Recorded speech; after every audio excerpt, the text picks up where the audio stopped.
Pemirsa, viral celana seorang pasukan pengibar bendera merah putih atau Paskibra melorot saat upacara kenaikan bendera merah putih HUT Kemerdekaan Republik Indonesia ke-79. Aksinya pun mendapatkan pujian publik karena tidak boleh berhenti saat melaksanakan tugas.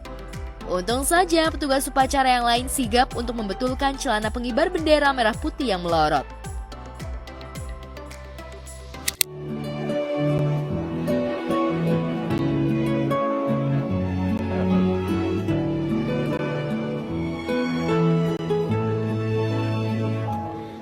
Berkibarlah bendera negeriku.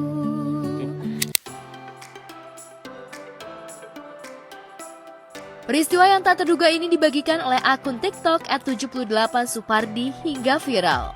Namun belum diketahui di mana kejadian itu terjadi.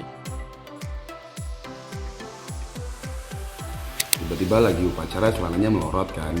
Mau gimana pun, dalam kondisi apapun, apalagi itu dalam pengibaran bendera, apalagi itu kita pas lagi 17 Agustus itu haram hukumnya kita benerin celana atau misalnya kita ya, apapun yang terjadi saat itu ya udah biarin aja saat itu terjadi. Jadi bagus abangnya udah kayak gitu, cuman buat yang atasan-atasannya jangan dimarahin ya, namanya juga lagi musibah.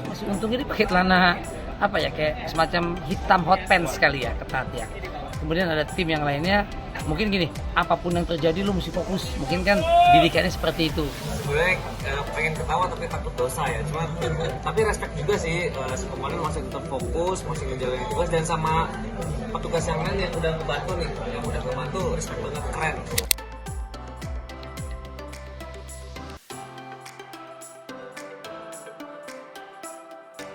Sementara itu, di balik kemeriahnya Hari Kemerdekaan Republik Indonesia ke-79, ada momen viral dan haru yang dirasakan seluruh Paskibra.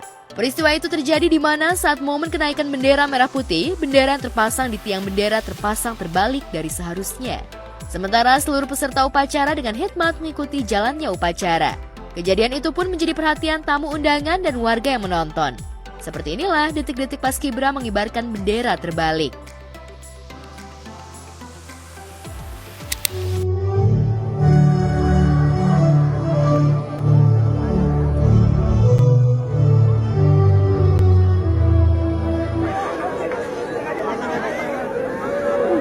Mengheningkan cipta dipimpin oleh Inspektur Upacara.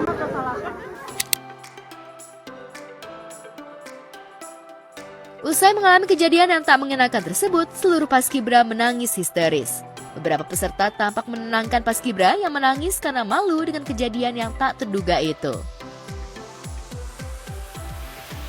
Sangat memalukan. Alangkah baiknya bagi sekolah dasar harus melatih sejak dini di usia mungkin 10 tahun ke atas agar latihan untuk pengibaran bendera secara benar agar tidak membuat dan mempermalukan bangsa Indonesia. Karena seharusnya kita bangga akan hari kemerdekaan, kita sambut dengan bangga dan kita lakukan dengan benar. Jangan sampai terjadi dan terulang kembali. Kejadian pengibaran bendera terbalik itu sangat memprihatinkan sekali sebetulnya ya. Tapi menurut saya sih ini semua bisa disiasati karena kan bendera yang terbalik itu kalau mereka memang tahu ada salah satu tali yang bisa membalikin lagi gitu loh. Atau mungkin sepertinya waktu mereka pelatihan itu harus diajarin apabila terjadi benderanya sampai terbalik gitu ya. Yang mimpin latihan yang ngajarin seperti itu gitu ya. Sangat ini ya, memang kadang-kadang manusiawi. Kayak saya SMA dulu juga pernah bendera kebalik, tapi memang udah disiasatin gitu. Itu kan terlalu lama benderanya kebalik.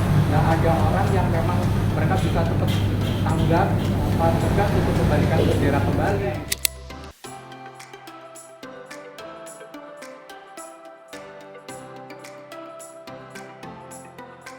Sementara itu, di tengah kesibukannya yang sangat padat, artis dan juga politisi Krisdayanti menyempatkan diri ikut lomba maraton sejauh 8 km dengan 10.000 peserta lari lainnya di event Soekarno Run yang digelar di Parkir Timur Gelora Bung Karno, Senayan, Jakarta belum lama ini. Kepada tim Gosport yang menemuinya di sela kegiatan larinya, artis yang akrab disapa Kade itu mengungkapkan makna dan alasan dirinya mengapa ikut kegiatan yang boleh jadi baru kali pertama ia ikuti dan di usia yang tidak muda lagi. Soekarno Run agenda di mana bulan Juni kemarin ada bulan Bung Karno dan kita extend di Soekarno Run di bulan Agustus ini dalam memperingati 79 tahun Indonesia Merdeka. Jadi race-nya ada di 17 km di tanggal 17 sesuai dengan mengalutnya 17, lalu 8 km yang saya ambil race-nya 8 km dan alhamdulillah sampai finisher dan yeay. Iya, di usia hampir setengah abad saat ini, Kade sangat fokus dengan kesehatan tubuhnya. Apalagi kegiatan aktivitasnya di dunia hiburan dan politik boleh dibilang sangatlah padat dan menyita waktunya. Untuk menopang kegiatannya itu, selain rajin berolahraga, ia juga harus menjaga pola hidup sehat, tidur yang cukup. Benarkah olahraga lari merupakan bagian dirinya menjaga kesehatan tubuh dan tampil awet muda? Minggu 3 kali ya, tapi nggak sempet outing, nggak sempet outdoor, jadi selalunya pakai treadmill aja cukup. Harus, karena udah tahu umur kita kan gitu loh. Jadi kalau kita maintain itu udah yang paling aman. Kalau kita maintain olahraga, istirahat cukup. Sebetulnya ya kalau sebetulnya semuanya otomatis ya, semuanya berkesinambungan, nggak ada yang perlu dipikirkan terlalu khawatir nanti bisa impact ke stres. Jadi lebih ke atur jadwal pola tidur yang optimal ya. Kan ada tidur yang banyak tidur tapi dia nggak deep sleeping. Better kalau kita 5 jam, 6 jam tapi kita deep sleep, itu lebih stamina kita bisa lebih baik. Ada sederet agenda yang menantinya di bulan September mendatang. Mulai dari agenda konser 3 diva di bulan depan hingga persiapan mengikuti pilkada di akhir tahun nanti. Sebagai diva tanah air, ia harus menjaga penampilannya sebagai seorang penyanyi. Seperti hari ini ya, kita starting jam 6 pagi, setengah 8 kita udah selesai dan bisa dirasakan tubuh yang jauh lebih fit ya, stamina yang lebih terasa, apalagi jelang-jelang pilkada ya kan, terus jelang-jelang konser juga. Jadi memang banyak tuntutan untuk mengatur endurance tetap terjaga bagus. Ya, konser bintang tamu untuk Gigi, tanggal 24, lalu untuk konser Super Diva juga, Super Diva di 2 November. Baru nanti tanggal 3 September kita akan kumpul berenam untuk syuting visualnya dulu. Nanti latihan berkesinambungan nanti dimulai bersamaan dengan kampanye. Jadi harus profesional dan teknokratik lah, semuanya harus.